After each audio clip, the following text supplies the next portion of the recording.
Lalu ada apa sebenarnya dengan babi ini?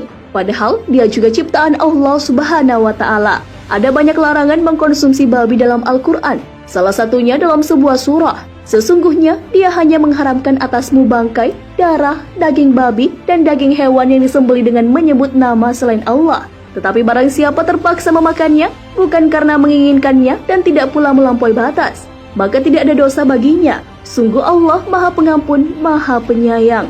Quran Surah Al-Baqarah ayat 173. Perintah keharaman mengkonsumsi babi ini selalu disejajarkan dengan mengkonsumsi darah, bangkai atau hewan yang disembelih dengan cara yang tidak sesuai dengan syariat.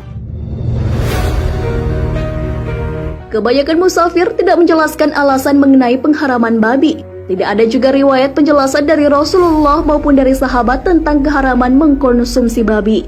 Hampir semua karya tafsir Al-Quran juga menjelaskan bahwa babi dilarang dikonsumsi karena perintah Allah Subhanahu wa Ta'ala atau karena najis. Namun menurut Imam Malik, tak ada makhluk yang diciptakan Allah Subhanahu wa Ta'ala dengan bentuk najis atau kotor dan menjijikkan karena disandingkan dengan bangkai dan darah.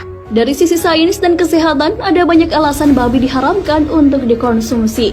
Ada yang mengatakan bahwa terdapat cacing pita, kolesterol yang dimiliki babi itu tinggi, dan alasan-alasan lainnya.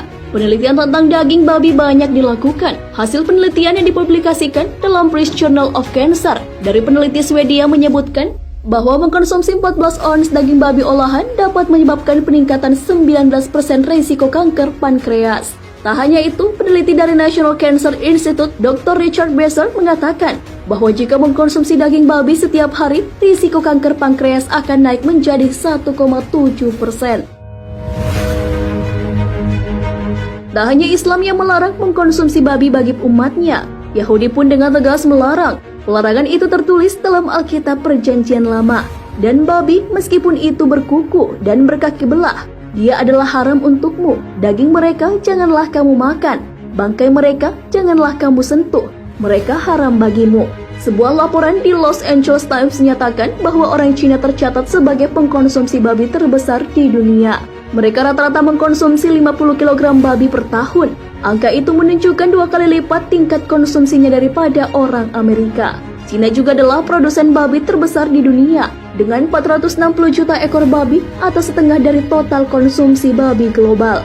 Namun ternyata dalam kitab Konfusian dari ritus yang berumur 3000 tahun lalu tercatat pelarangan tentang mengkonsumsi babi dan anjing. Pelarangan babi ini juga tak hanya berlaku untuk Islam dan Yahudi. Larangan babi terdapat juga dalam sebagian kelompok Hindu dan Kristen seperti Advent hari ke-7 serta Gereja Ortodoks Ethiopia. Terlepas dari segi kesehatan, ada teori yang menarik dari seorang antropologi, yaitu Marvin Harris dalam bukunya Cosmic's Words and Witches, The Riddle of Cultures. Dalam buku tersebut dijelaskan alasan babi menjadi tabu dan haram di Timur Tengah. Hal itu ternyata karena masalah air. Babi mengkonsumsi air lebih banyak dari manusia.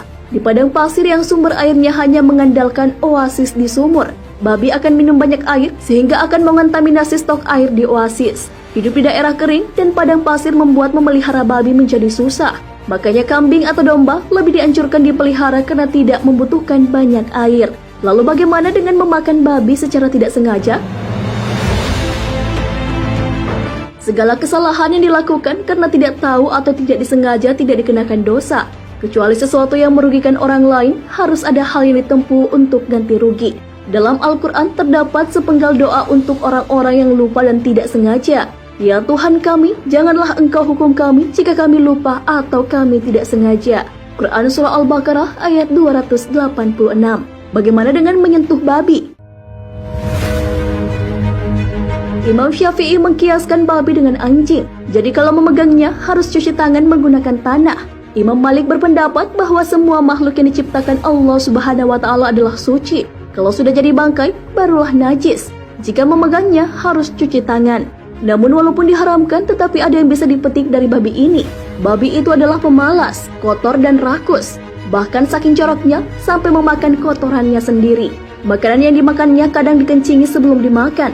Dengan adanya babi, mengingatkan manusia untuk hidup bersih dan tidak rakus. Allah telah menggunakan babi sebagai perumpamaan umat yang dibinasakan. Hal ini terdapat dalam Al-Quran. Katakanlah, apakah akan aku beritakan kepadamu tentang orang-orang yang lebih buruk pembiasaannya dari orang-orang fasik itu di sisi Allah, yaitu orang-orang yang dikutuki dan dimurkai Allah. Di antara mereka, ada yang dijadikan kera dan babi, dan orang yang menyembah tagut. Mereka itu lebih buruk tempatnya dan lebih tersesat dari jalan yang lurus. Quran Surah Al-Ma'idah ayat 6.